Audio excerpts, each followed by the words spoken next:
Now in theaters is the new action comedy NOVOCAINE, starring Jack Quaid, Amber Midthunder, Ray Nicholson, and Jacob Batalon. Sorry, Jacob. And this is the story of a man portrayed by Quaid who cannot feel pain. He has a rare genetic disorder where he can't feel pain, he can't feel certain sensations, and he has to be incredibly careful in his life. He knows all about all kinds of medical stuff. He can't chew solid food because he's afraid he'll bite his tongue off and swallow it and not realize that. And he is just numb to the world and conducts his life in a very, very safe way. He's assistant manager of a bank, meets cute with one of the tellers in the bank, and no sooner have they had a very productive date than, I'm not going to tell you the whole story. No sooner have they had a very productive date than this is a Christmas movie, by the way.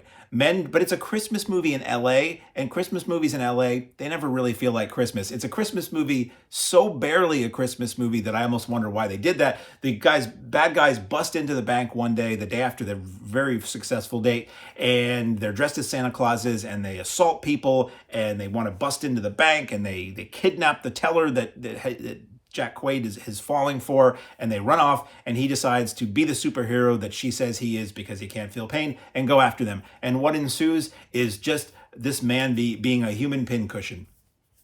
Any and all things. He's not an action star, but he sort of becomes one inadvertently.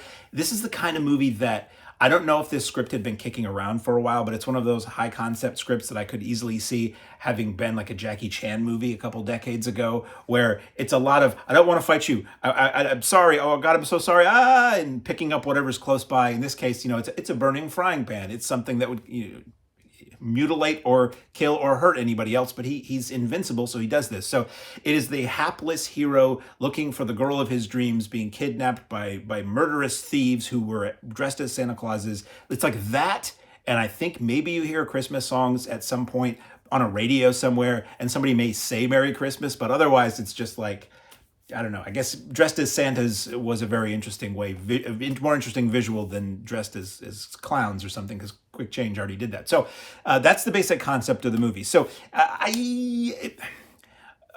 tell you a couple things. I went to see this in the theater, and obviously, which is the best way to see everything, but it felt like the projection was a little dim where I was. And it really was distracting for me. So keep in mind that everything I say about this movie is through a haze of, is it supposed to be that dark?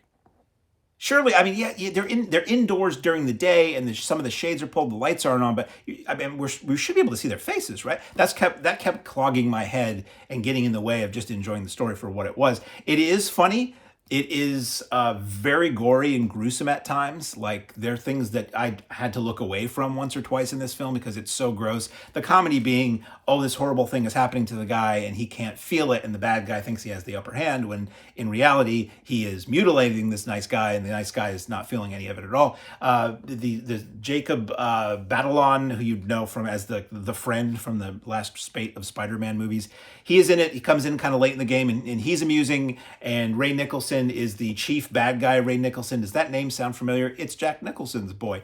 And Amber Midthunder is the girlfriend who there's more to her than meets the eye in the film, which is there are a couple of surprises in the film which I appreciated, but it was one of those things where, again, the trailer, I equate it sort of like Tucker and Dale versus Evil, which is a great movie, but go into that movie as blind as you can, because I had seen the trailer a whole bunch of times before that, and all of like the kills or the big surprise gore moments in that film, just about all of them are in the trailer. So when you sit down to watch the movie, you're like, oh yeah, that part that I knew was coming, and I see where this is going to go, and that would be really hilarious and shocking if I hadn't already seen it 5 times.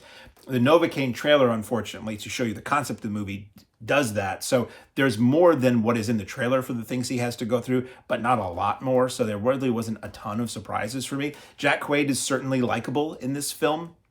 He's amusing in this film, but it had sort of a kind of a nasty tone. There's a certain thread that runs through a lot of modern comedies where we have to really punish the nice guy for being a decent person, and we have to just run him through the ringer, and they really do in this movie.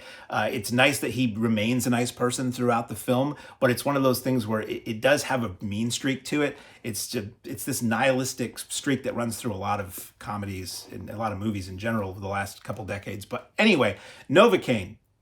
Probably most people will like this. Just know going in that it's very gruesome. It's very gory. Some horror fans will probably like this because of how gory it gets and how many people are dispatched and how they're dispatched. But ultimately, for me, it didn't feel so fresh. You know, it felt like I couldn't put my finger on it while I was watching it. It reminded me of things like Nobody, the Bob Odenkirk movie where he's a normal guy and then you find out he's a killer badass, or Upgrade, where a normal guy suddenly can do amazing things. The Jack Quaid character, it's not like he becomes an amazing martial artist in this. It really is the hapless Jackie Chan mode where it's you're trying to prevent yourself from being attacked and grabbing whatever you can to try to fend off a bad guy and not be the aggressor, and just being very successful with that. So your mileage may vary, but it is in theaters now, and it is, not to be confused with the Steve Martin movie, NOVOCAINE.